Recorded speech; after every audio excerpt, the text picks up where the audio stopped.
Love is wonderful when it flows both ways. But when love is a one-way street, someone is headed for a dead end.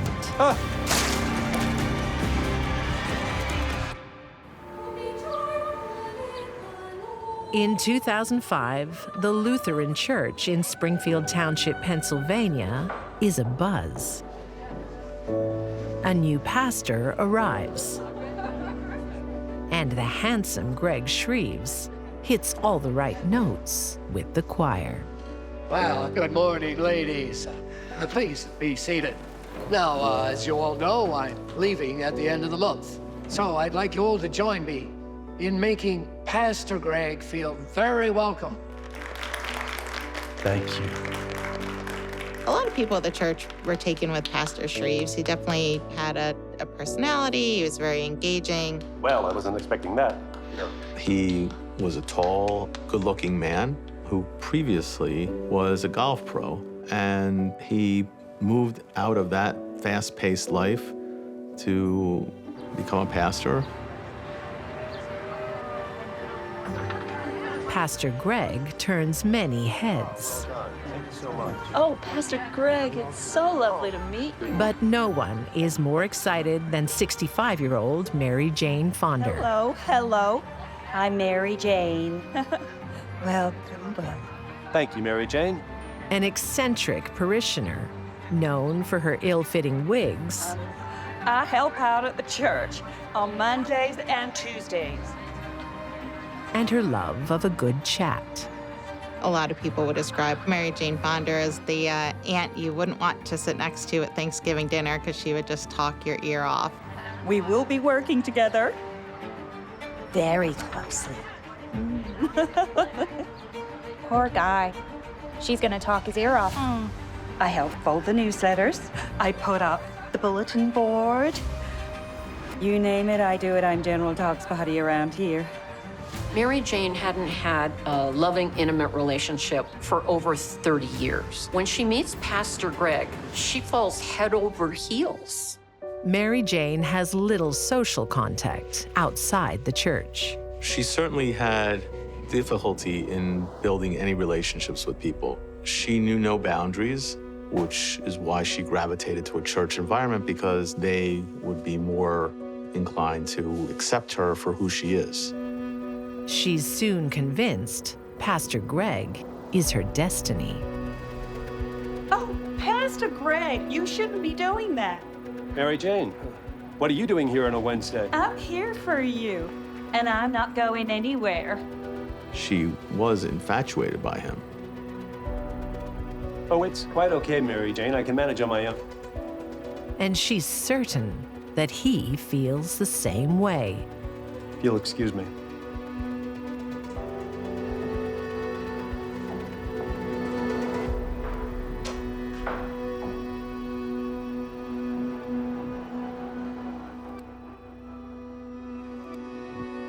Weeks go by until Mary Jane decides their love can no longer be denied. We need to talk. My door is always open.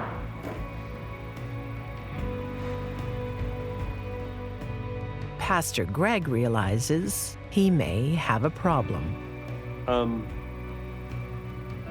You can't deny what's between us. Total made-up story in Mary Jane Fonder's mind. Mary Jane, there is no us. Too soon. You need to leave.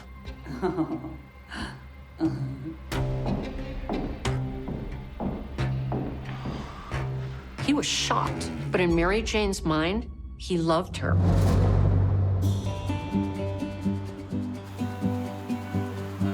Love is also in the air in the quiet town of Livermore, California in 2002.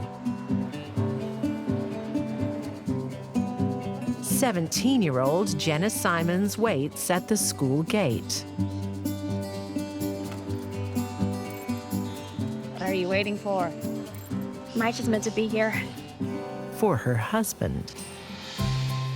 She met Michael Simons. They fell in love. You know, he was 19, she was 17. Her grandmother signed consent that she could marry Mike. It's only been a month. Hello there.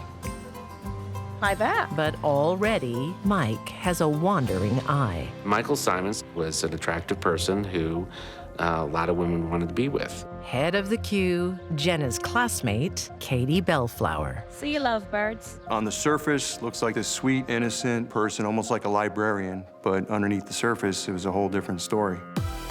Katie has a notorious reputation for stealing boyfriends. And she seems to have Jenna's husband in her sights. Teenage girls thought he had a lot to offer, but he didn't. Kind of a loser, had trouble with the law, rejected by the Army, had a temper. He was a pathological liar as well. Just Katie's type. Mike is easily seduced by Katie's charms. After just a month of marriage, he tells Jenna he wants a divorce. He moved out and then moved in with Katie Bellflower. Mike, can we talk? No, I'm done talking. Jenna tries hard to save her marriage. Please, hon, I still love you. I'm not in love with you.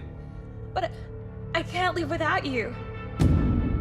But she's no match for the manipulative Katie.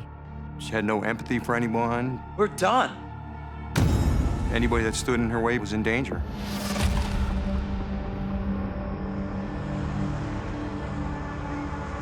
Jenna has all but given up on her marriage. When out of the blue, Mike invites her over. It's a ray of hope. So good to see you. She thought that her and Michael were gonna live happily ever after. But Mike's not really interested in reconciliation. He's lured his wife into a trap. Katie and their friend Jeffrey Hamilton are ready to pounce. Jeffrey Hamilton was a social misfit, basically no friends other than Catherine Bellflower and Mike Simons. Okay, get the car.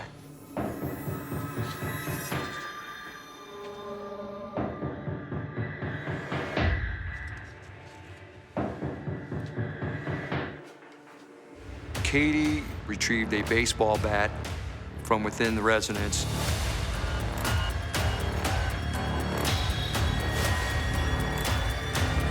Walked out on the porch, and from behind, struck Jenna Simons. The way they deal with relationship problems is just dangerous. They're a danger to society. Mary Jane Fonda is having her own relationship problems in Springfield Township, Pennsylvania. Mary Jane. Too soon. Pastor Greg Shreves is playing hard to get.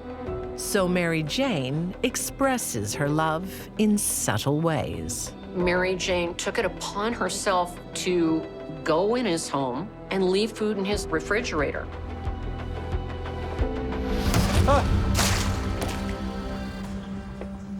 What are you doing here? Making sure you don't starve. No, please. Go and never break into my house again. He eventually had to tell her to stop. This time, Pastor Greg makes his feelings very clear. He wouldn't eat any of the food that she delivered, and nor would he give it away to anybody because he just didn't feel comfortable. That's how bad things started to get. Mary Jane wasn't taking the hint, but she was getting angry. How could you do this? Somebody's trying to take care of you. and you're snubbing him. So ungrateful.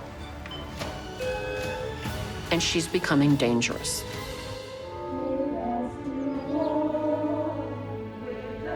Things get worse when a new member joins the congregation, 42-year-old Rhonda Smith. For Mary Jane, it's rivalry at first sight. She was somebody who clearly had issues in terms of jealousy. Rhonda, a gifted singer, is welcomed by the choir with open arms.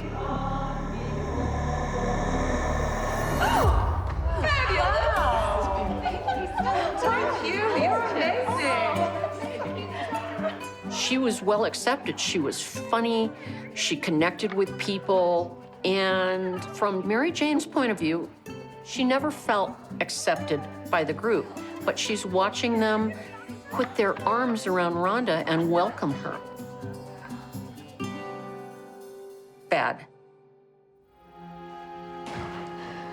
When Rhonda falls on hard times, she turns to her new friends at the church. I can't work, so tired. Now I can't afford my medication. It must be difficult. Rhonda had confided in some of the church members and Pastor Shreves that she was not doing very well financially. I'm so embarrassed. Oh, don't be. We all understand.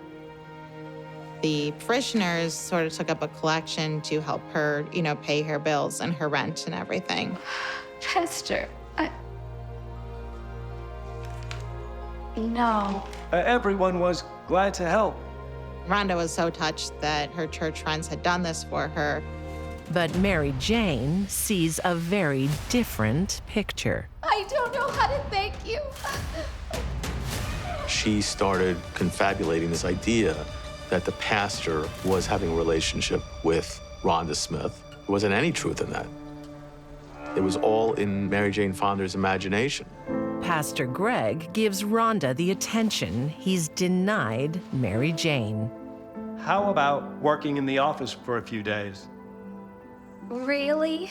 The pastor had a conference to go to. He asked Rhonda if she would be willing to be the secretary while he was away. Thank you. She jumped at the opportunity. No one knew except Pastor Greg. Until one day, Mary Jane calls the office and Rhonda answers. Hello? This is Rhonda Smith. How can I help you? That lit a fire inside of Mary Jane Fonda, which would ultimately result in an explosive catastrophe. In Livermore, California, a teenage love triangle is headed the same way. The blow from Katie's baseball bat leaves Jenna stunned. It didn't fracture the skull, it just split the skin, which causes a lot of blood. Mike loads Jenna, barely conscious, into her own car. Greg, take me to the hospital. But he doesn't take her to the hospital. Instead, he heads for a remote region deep in the California Delta. Waiting there for Michael and Jenna were Katie Bellflower and Jeffrey Hamilton. Are they even gonna come? Yes, okay, just calm down. They'll be here. This mixture of personalities together, it makes an explosive situation. Michael wanted Jenna out of his life. She was creating too much drama for him. But there's another reason Mike is prepared to kill the woman he married just 4 months earlier. A $50,000 life insurance policy. Since they were still legally married, that he would be the beneficiary, would collect, a substantial amount of money, and that he and Catherine Bellflower could live happily ever after. It's them. Katie provides the murder weapon. Give me the gun. A shotgun she stole from a neighbor's car. Do it right. Still dazed by the blow to the head, Mike! Jenna never sees the first shot coming.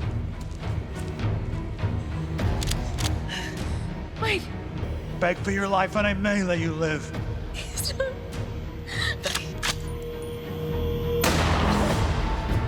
He makes her beg for her life.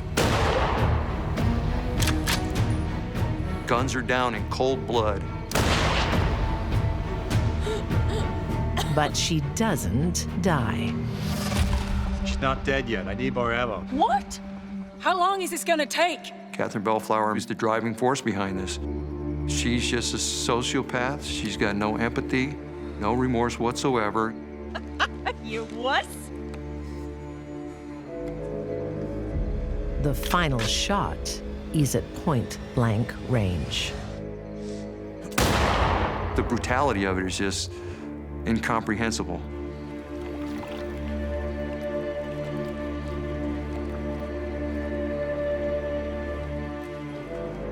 Bye-bye, wifey.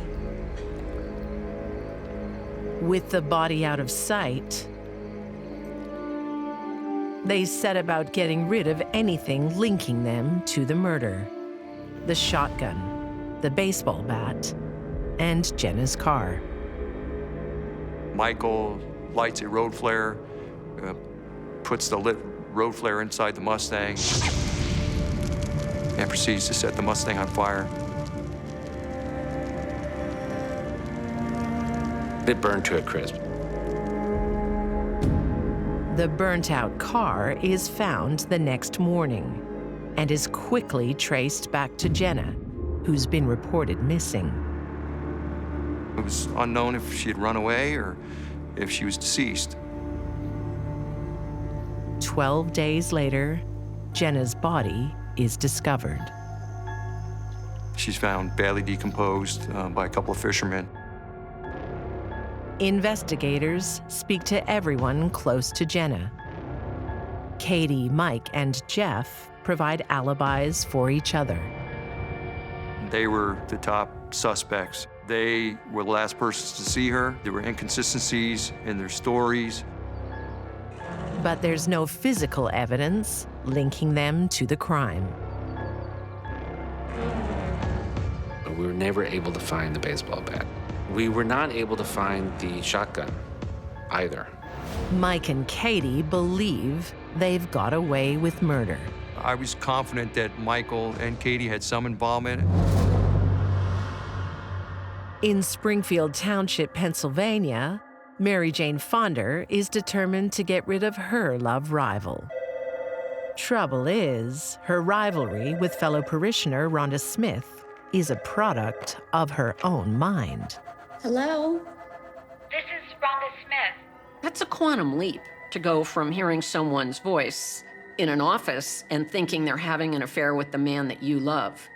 But for a jealous, insecure woman like Mary Jane, it wasn't a quantum leap at all. It made perfect sense. On January 23rd, 2008, Mary Jane sets out to defend the man she loves. Hello. She entered the building, went into the office where she knew that Rhonda Smith was working. Please. No. Please. Mary Jane. No.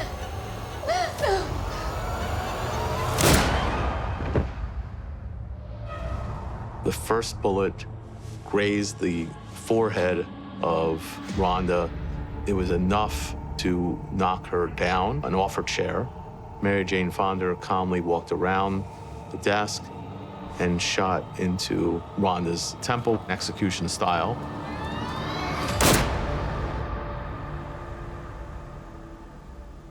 Fantasies and unfounded jealousy cost an innocent woman her life. There was really nothing to be jealous of with Rhonda. She didn't wrong Mary Jane in any way. When investigators interview Mary Jane, she starts talking and just can't stop. So you know what happened to Rhonda? It's also tragic. I sent the family a card. I even took them an apple pie. Is that so, ma'am? You start seeing insight into how her mind works. She was jealous beyond our comprehension of Rhonda Smith. Do you own a gun? I did. I threw it in the lake years ago. Mary Jane's gun is found on the bank of the lake. The state police ballistics determined that that was the gun used in the murder of Rhonda Smith. And we immediately get an arrest warrant for Mary Jane Fonder.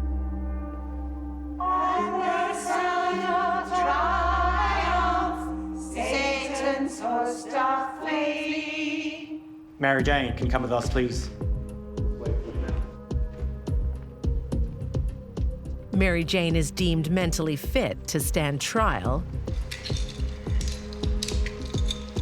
but she is found to suffer from delusions. People are delusional, but they're not psychotic in hearing voices and things like that. I think Mary Jane had a touch of it. To the end, she believes she killed the evil Rhonda to protect Pastor Greg. In 2008, Mary Jane Fonder is convicted of first-degree murder and sentenced to life in prison. 10 years later, she dies of a heart attack, age 75.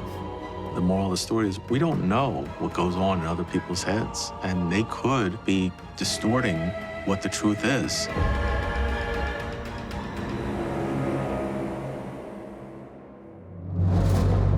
In the back of their minds, Katie Bellflower and Mike Simons believe they're getting away with murder. You what? But there's been no payday. Mike isn't entitled to the big life insurance payout he expected. He didn't understand that the life insurance policy was taken out by the grandmother and was more like an investment than anything else. But Michael was never going to see that money. But Katie comes up with an alternative reward. 5 months after brutally ending one troublesome love triangle, Katie sets up another. Hey, baby. I got you a present.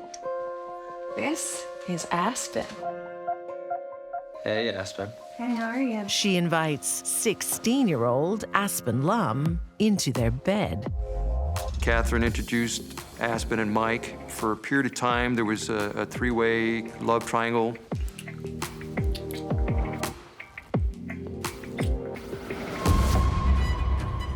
The alternative arrangement works for a while. Catherine Bellflower became pregnant with Michael's child and decided that Aspen was in the way. To Katie, the solution is simple. Her thought process was that if I have a problem and if I have an obstacle, murder is a reasonable solution to that problem. This time, she keeps Mike out of it, but again recruits Jeff Hamilton.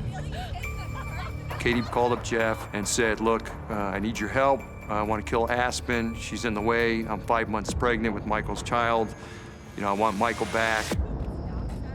On February 28th, 2003, Katie invites Aspen out for a night of drinking. They plied her with alcohol. Right, that would kill me if you knew I was out here. Without warning, Jeff begins to choke her violently.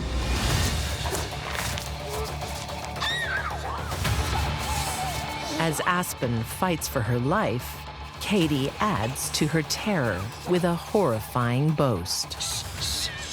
I killed Jenna, and now I'm gonna kill you.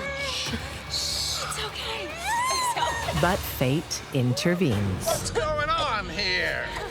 Is she all right? And the only reason Aspen Lum is alive today is because Officer Tim Phillips arrived on the scene.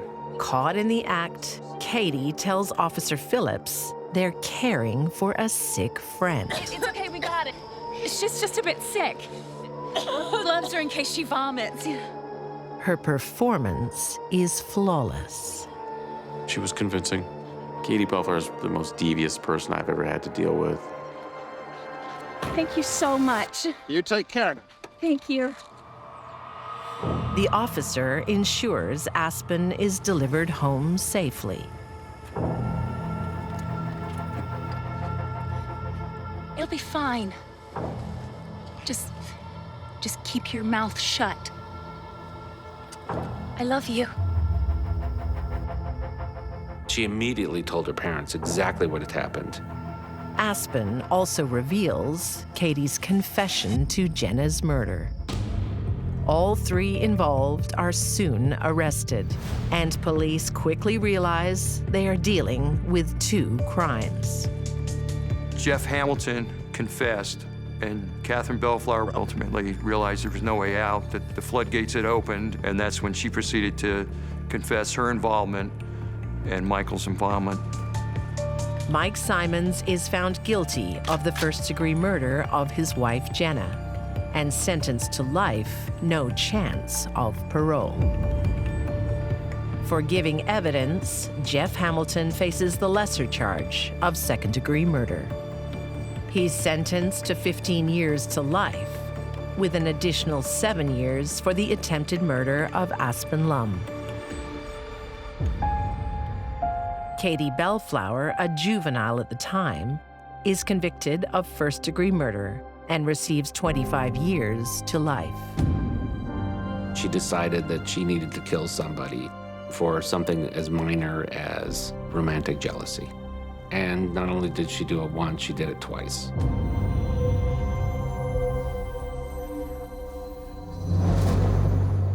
It's said that hell has no fury like a woman scorned. Are you just using me? But when a woman is rejected by the one she truly loves, There you won't Just come. Hey, hey! her fury can become fatal.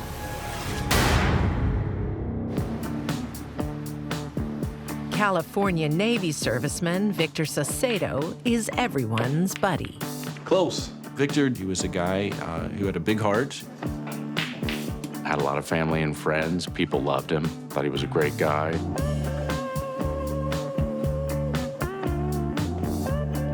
It's Victor's outgoing nature that first attracts 22-year-old Vegas Bray. I wasn't on the ball. They met while they were both in the Navy. I just watched you walk in and I couldn't help but come by your drink and... Vegas Bray was an intelligent person Thank you. and socially liked by the people that knew her. In 2010, they join forces. But Victor has another love in his life. He's totally dedicated to his 7-year-old son. Come on, you can beat the old man. Victor had a son with another woman. They weren't married, but they kept in contact, and they were friendly. The boy is Victor's top priority, and the time they spend together is precious.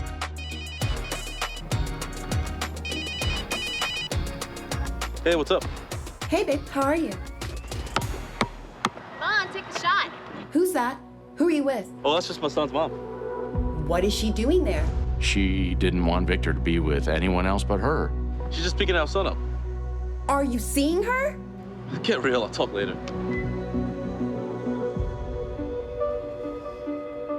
Victor wants the best for his son. So he leaves the Navy to better his prospects. Had served his country and was moving on to the next step to better his education and move on with his next career. Vegas also opts out of the Navy. What are you up to? Want a sneak peek of my new uniform? Her new career is waitressing at a strip club. She thought that the sexual way of getting things was the only way to get things. But Vegas can never keep Victor all to herself. Wherever they go, he sees someone he knows. Hey, how you doing? So good, how are you? You look great. All Vegas sees is competition. Vegas, meet my old friend Cherie. Hi, I'm Sherry. Nice to meet you. Nice to meet you too. Can I grab you a minute? Yeah. She approached the relationship in such a way it was going to be her and nobody else. How well do you know her? She's just a friend. I want to go. Don't be so crazy. Now. Hey, guys. Sorry, I gotta go.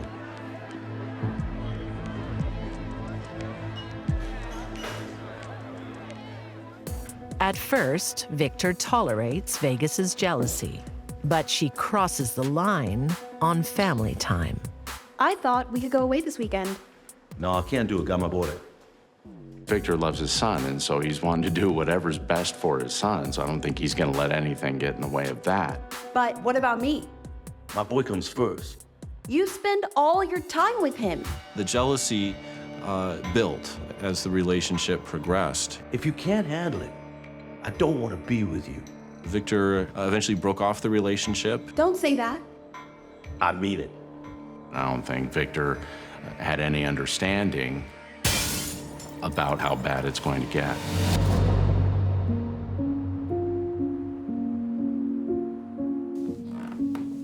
In 1905, 18-year-old Marie Arthur has just walked out of her marriage and into a seedy bar in Topeka, Kansas. A world away from the virtuous life she's just escaped as a devoted wife and a preacher's daughter. Lady, you lost? I want to order a drink. The preacher's daughter to walk away from her spouse. I'm sure her family was scandalized by it. Well, I can't serve no lady. I assure you, I'm no lady. She wanted more adventure than married life in Topeka, Kansas offered. She was kind of a wild child. All right, then what do you have? What do you recommend? She wanted to live life on her terms. I'll say, how about some of the good stuff? Whatever you're having. 30-year-old bartender Frank Broadway Jones is just the kind of adventure Marie is looking for. Frank Broadway Jones was described as a dashing divorcee, so he had a marriage behind him as well. Do you dance? Do now. They fall in love and embark on a new life amid Salt Lake City's mining boom. But starting from scratch is not so easy. So you sure you got no work for me at all? Nothing. It wasn't long before Marie realized she couldn't count on Frank to bring home the bacon. The future looks bleak. Says you got no work for another week. You won't be able to pay the rent. No. That is all we got. Oh, Johnny, I'll have my regular. Maybe it's time I made some money. They have to live, and so Marie comes up with this idea. Sorry to bother you. I'm looking for some work. Oh, what kind of work? Well, the kind that you do. I know. I'll be a prostitute. I'll be a hooker. How do I get started? Oh, well, I can tell you all about that.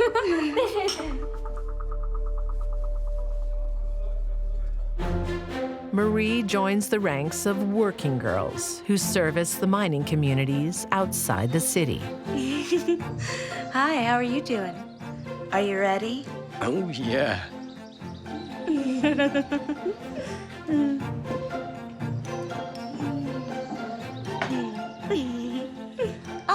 No money, no kiss.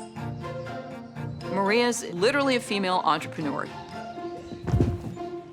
She did what she felt she needed to do, and she was breadwinner, really.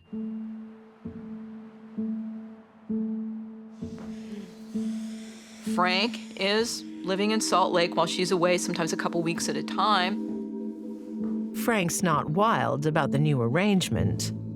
Now you know that this is strictly business. My heart belongs to you.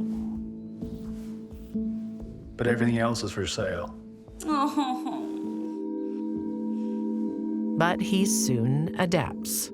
She was bringing in lots of money. He didn't have to work hard, and this went on for years.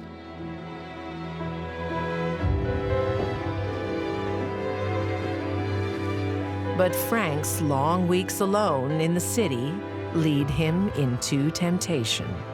God, I've missed you. Miss you too. The day would come when Frank met someone else.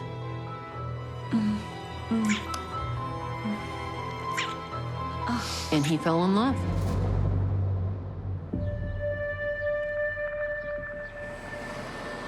In San Diego in 2012, Victor Saucedo has fallen out of love with his jealous ex, Vegas Bray. She can't accept the breakup and is out for revenge. She committed a series of acts of vandalism against his car, his apartment. She's trying to inflict pain on him after she's felt pain, and she wants to do her damage. The harassment gets so bad, Victor moves to a friend's apartment. All right. Man, he's fast. Oh, you couldn't see that? She followed him, she tracked him, she was obsessed with him. Through her persistence, she was able to find him. She's becoming more dangerous. She threw a jar through the living room window, right where, Victor and one of his friends were there seated. Man, you gotta call the cops. Victor did not want to open up confrontations with her. He was reluctant to police intervention against her. The stalking goes on for almost a year. Hey, it's me. I'm doing it tough. Can we talk? Then Vegas tries one more time to lure Victor back. Yeah, okay. Your place sounds great.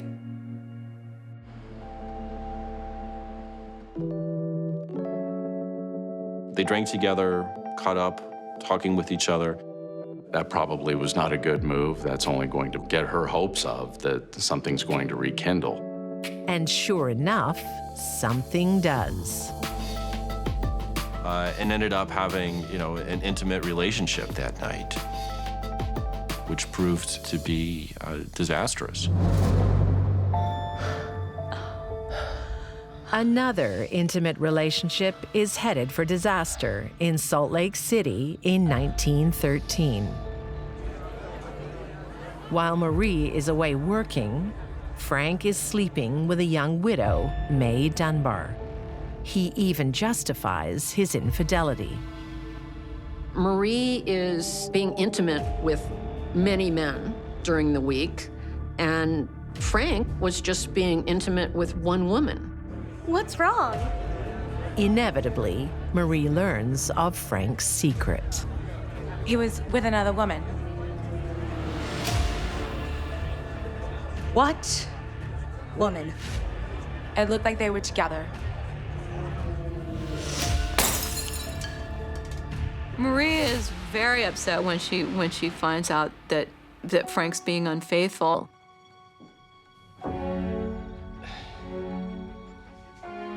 Let me explain. Explain what? That you're a two-timing louse? Well, it's not like you and me sleeping around. How dare you? Whoa, just calm. Hey, just calm down. Calm down. He was like, well, wait a minute. I'm doing what you're doing, only on a much smaller scale. But that wasn't the point for her, not even close. Hey, calm down. Look, I'm sorry. I'm sorry. There is a difference. Frank was in love. Marie was working. Okay, I'm sorry. Promise me that you will never see her again.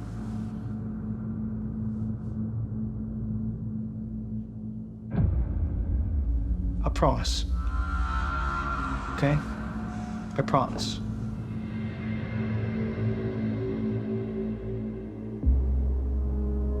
Frank keeps his word. Their relationship is back on track. Can't believe he said that. But after 6 months, a chance encounter will destroy everything. They were out at a restaurant, and who should be there but Mae? Frank acknowledged her just with the barest of nods.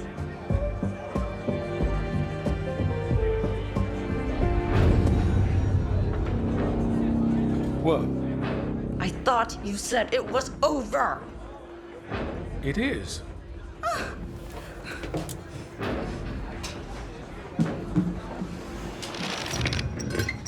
It was just that nod and kind of smile, and that was it for Marie.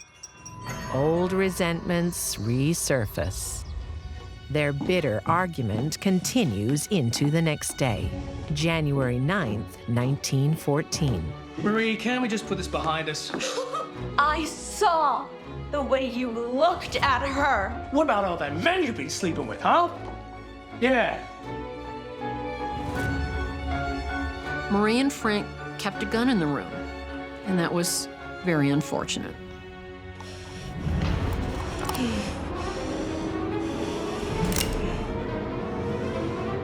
Marie, please. No, don't. She shoots him twice.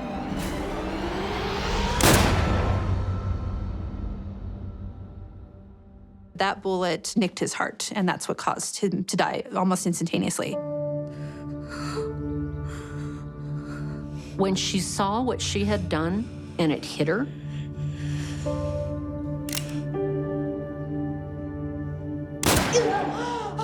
she turned the gun on herself and pulled the trigger.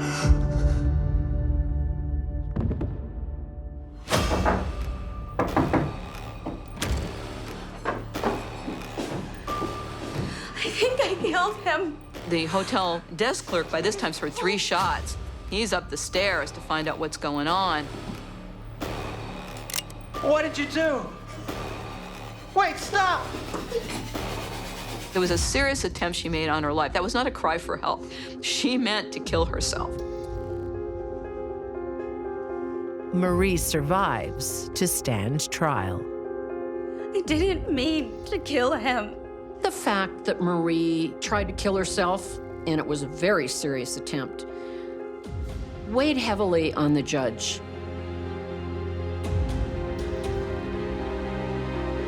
He convicts Marie Arthur of involuntary manslaughter and sentences her to just 1 year in prison.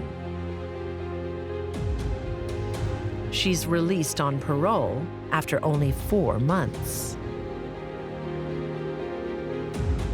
She was out and free to conduct her life again, however she wanted. Marie lives as a free woman for another 34 years. She dies of natural causes at the age of 61. She was heartbroken over Frank being in love with another woman. And she freely admits she did it out of jealousy. This made her a sympathetic figure in the eyes of anyone that had ever been in love.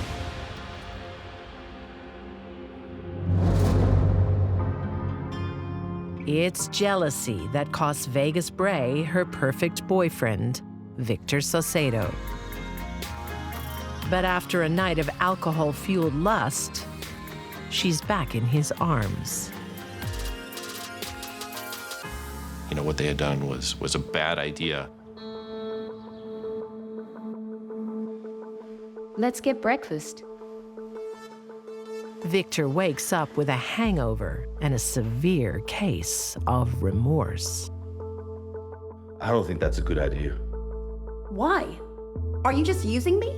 It appears though she felt used, felt taken advantage of to some degree. It never works between us.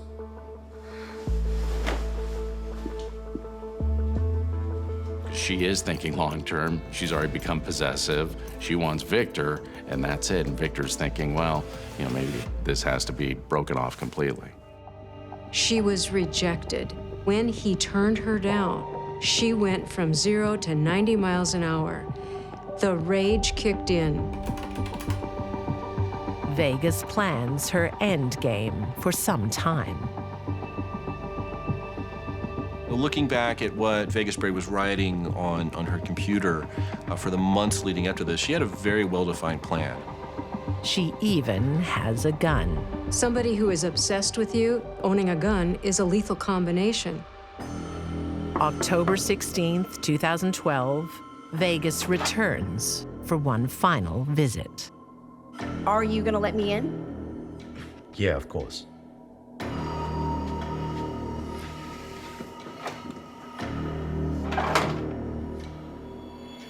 I think when she goes to the apartment, she's made up her mind. Vegas, I never wanted to hurt you. We could be good together. It just won't work. Well, that's a shame. She made a decision. If she's not going to have him, no one else will. I don't know what to say to you. She surprised him. Vegas, no dope! She shot him 6 times. And then takes the time to reload. She pointed the gun at his head and fired rapidly 3 more times. She gave a lot of thought to the shooting process and killing him, and probably her story afterwards was something that she didn't spend a lot of time working on.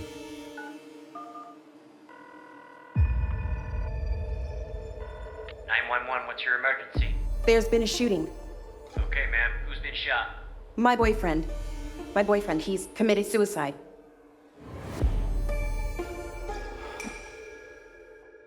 To infer or to imagine that Victor Salcedo had somehow committed suicide and shot himself 9 times is just preposterous. Any trained investigator would know this was a homicide. The suicide story just didn't hold up for very long, and that day, she's arrested. In 2016, Vegas Bray is convicted of first-degree murder and sentenced to 50 years to life. That was an extremely violent and rageful act.